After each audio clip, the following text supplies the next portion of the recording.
tao regarding ng pagpunta ng impyerno. So majority pa rin, they think and they believe that they will go there or they will end up there by making some sins or committing something like hindi ka aya-aya, no? Mga ganyan. So gawa pa rin nila, nakabase raw ang paniwala ng karamihan ng pagtungo ng impyerno. Pero balikan natin ang sinasabi ng Biblia. Ako hindi po ako magsasawa, although parang siramplaka na nga po talaga tayo, no? Pero hindi bali na maging siramplaka tayo o maging sirang CD. Ang importante, maiparating natin yung kapahayagan o dakilang kapahayagan ng true gospel ni Lord Jesus Christ. Okay, bumalik tayo sa basic. Nagkasala ang tao sa pamamagitan ni Adam and Eve. Okay.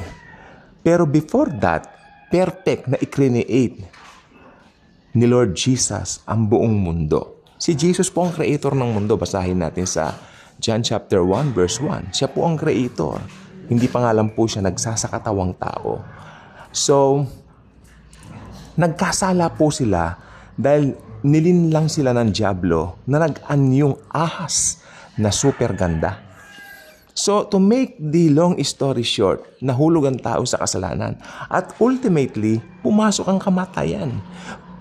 Bakit? Ang tanong ko po sa inyo, nung nagkasala po ba si Adan at si Eva, agad po ba silang namatay? Hindi ba? In fact, si Adan nabuhay po ng mahigit 900 taon or 900 years old. Yan ang sabi ng Biblia, no? So, ang atin pong makikita din ay ang katotohanan na ang kamatayan unti-unting nag-grip. Ginapang na niya ang tao. Gumagapang na sa buhay yan. Papanganak ang tao, baby, then kalaunan maski makaabot man siya ng edad na tumanda, mamatay pa rin. Yan ay dahil sa kasalanan. Pero ang solusyon ng Diyos dito ay yung ang Diyos mismo ay maging tao. Yan ang pinakasolusyon. Sapagkat ang standard po ng Diyos ay napakataas, hindi po ba? Kailangan niyang abutin ang tao na nalugmok o nadapa sa kasalanan sa pamamagitan din ng pagiging tao para mamatay sa krus ng Kalbaryo. Siya ang magiging perfect offering ng mundo. Naiintindihan po ba natin? Siya ang perfect Lamb of God. Remember si John the Baptist, di po ba? Nang masilayan niya ang banal na Panginoong Hesukristo, ang mahal na Panginoong Hesukristo, naglalakad, sabi niya, "Hey, behold the Lamb of God who takes away the sins of the world." Di ba? At ang sabi ng very famous verse, John 3:16, sabi nila, siramplaka na raw, I don't care. Uulit-ulitin ko, ang sarap pakinggan nito sa isang mananampalataya. For God so loved the world that He gave His only begotten Son, that whosoever believeth in Him will not perish but will have everlasting life. Ayan na po ang sagot. Nabagsak man ng tao, nalugmok man ng tao sa kasalanan, yan na ang sagot. Nasa 1:3:16. Si Jesus Christ ang sagot. Jesus Christ is the answer. Sino mang maniniwala, o yan ang keyword natin sa pag-uusapan natin ngayon dito. Sino man ang maniniwala sa Kanya, magkakaroon ng buhay na walang hanggan. Whosoever, sa English version, tingnan niyo mga Bibles niyo. Whosoever, kahit sino. Basta maniwala. O ngayon, ito po ang nangyari. Hindi po ba lahat ng tao born under sin? Ngayon, nang si Jesus ipinanganak dito sa mundong ito, namatay sa krus ng Kalbaryo, natapos niya na yung dapat gawin, siya ang ating perfect mediator between God and man. Sabi po ng nasa aklat ng Timoteo. Di po ba? So ito kung gusto ko po sabihin sa inyo, lahat ng maniniwala kay Lord Jesus, matatanggal na yung sin nature na naman na natin kay Adan at kay Eva na ating mga unang mga magulang. Then magiging, sabi ng 2 Korinto 5:17, tayo ay magiging bagong nilalang. At kung tinanggap mo na si Jesus bilang Lord and Savior mo, congratulations, isa ka ng bagong nilalang or new creation. Kay ganda. Kay ganda, Lord Jesus. Thank you, Jesus. Okay. So, since new creation ka na, wala na yung sin nature mo. Akala kasi nung iba, kapag ka nagkakasala sila, doon sila sumasama. Hindi po. Nagkakasala ang tao dahil sa sin nature. Pinanganak pa lang, baby pa lang, natatandaan po niyo yung sinabi ko, malilit na bata pa lang nagsisipagmura na. Yung kapitbahay po namin, bata pa lang nagmumura na yung anak niya. Gusto ko nga pong sawayin pero baka ba't ako nangingialam, ganun, di ba? So, ito pong gusto ko po sabihin sa inyo. Yung sin nature, yan ang problema. Yan ang ipinamalas, yan ang ipinamana ni Adan at ni Eva sa ating lahat. Pero ang gamot o lunas sa sin nature ay si Lord Jesus. Okay? Ngayon, eto na po yung tanong natin. Naniwala ka na ba kay Lord Jesus? Pag sinabi mong naniwala ka na o naglagak ka na ng pananampalataya kay Lord Jesus, ano ba ang tanong kong ito? Ano bang ibig sabihin ng katanungang yaan? Simple lang. Naniwala ka na namatay siya sa krus para bayaran ang lahat ng kasalanan mo, past, present, future. And if the answer is yes, naniwala ka, congratulations. You are now a child of God, sabi ng John 1:12. 1:1-12. Kaya wala na yung sin nature mo, although nagkakasala ka pa rin, nagkakamali ka rin, para ka pa rin, pero sa mata ng Panginoon, perfect ka na. Dahil yung righteousness mo, iyan ay ibinihis lamang sa iyo. Iyan ay righteousness mismo ni Lord Jesus. Ibinihis sa atin ng God the Father nung tayo ay manampalataya doon sa tinapos na gawa ng Panginoong Jesus sa krus ng Kalbaryo. We are now righteous. Jesus is our righteousness. We are now the righteousness of God in Christ Jesus our Lord. Kaya, eto na po ngayon. Pag namatay ang isang mananampalataya ni Lord Jesus, diretso siya sa langit. Ito na po yung pinag-uusapan natin ngayon. Paano naman po yung mga hindi naniwala sa tinapos na gawa ni Lord Jesus? Well, dahil hindi nila tinanggap yung kaisa-isang lunas sa kasalanan, yung kaisa-isang solusyon sa kasalanan, ito ay tinanggihan nila dahil hindi sila naniwala. Maybe marami silang dahilan, meron silang rehilyon, meron silang ganire, ganyan. Maraming dahilan, maraming excuses, maraming alibis. Okay, fine. Pero, ito pong sasabihin ko po sa inyo. Pag inabutan sila ng kamatayan, which is unexpected, di po ba? Dire-diretso sila sa impyerno. Doon muna sila sa Hades. Itong Hades ay isang lugar na kung saan iipunin muna yung mga hindi mananampalataya waiting for the big day. Ito po yung white throne judgment para sa kanila. Then after the white throne judgment, itatapon sila, ibubulid na sila sa impyerno na sinasalin na Gehenna. Alam po ba ninyo sa wikang Grego, ang salin ng hell ay may tatlo na salin. Hades, Tartarus, and Gehenna. Sorry. Meron akong medyo malamig kasi ng konti ngayon. So, saan na po ba tayo? Ayun, tatlong salin po sa wikang Grego. Itong Hades, itong Hades, ito ay temporary detention ng mga unbelievers na namamatay ngayong church age.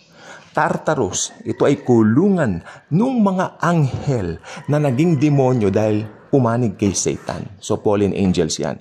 Pero, meron pong isang lugar ngayon na bakante pa, wala pang tenant doon, wala pang naninirahan doon. Ito yung Gehenna na sinasalin sa wikang Grego. Ito yung impyerno na alam natin, na maapoy. Hindi namamatay ang apoy. Diyan pupunta yung mga inipon na kaluluwa dito sa Hades after the white throne judgment. Yung white throne judgment, yan ang judgment ng mga unbelievers. Pero sa ating mga believers, Bema seat of the Lord Jesus Christ. Parang bigayan siya ng reward. Yun. Hindi tayo i-judge para hatulan, para mapahamak. Hindi. Dahil nakalagay po sa Biblia, ang mga anak ng Diyos hindi na mapapahamak. Niligtas na tayo sa wrath of God. Ang wrath of God po ay marami pong klase yan. Pero ang pinaka-wrath of God, syempre, yung mararanasan po sa Great Tribulation, aalisin na tayo dyan. No? At syempre, yung impyerno, wrath of God din po yan. So, hindi natin mararanasan ng mga yan. Pero bibigyan po tayo ng reward ni Lord Jesus sa kanyang Bema seat. Pero yung white throne judgment, ayan ay judgment for unbelievers. So ngayon, Pumupunta ngayong church age po, pag namamatay ang isang tao, pupunta siya sa kanyang destination according kung ano ang ginawa niya kay Lord Jesus. Or should I say, kung ano yung naging decision niya kay Lord Jesus. Okay, makinig pong mabuti. Pag ang isang tao ay nagdesisyon to believe in Jesus, naniwala siya na, hey, Jesus died for me. He loves me. He paid all of my sins, past, present, future. At nilagak niya ang tiwala niya doon sa tinapos na gawa ng Panginoong Jesus, maliligtas yan. Diretso yan ang langit. Pero pag isang tao, may religion ako, busy ako, pas namatay siya, hindi siya naniwala. Or should I say, napakawalan niya yung opportunity na maniwala sa finished work ni Lord Jesus, diretso po siya sa Hades. Waiting for the big day of the white throne judgment. Then after that, ibubulid na sila sa Gehenna. Impyerno. Alam natin na impyerno.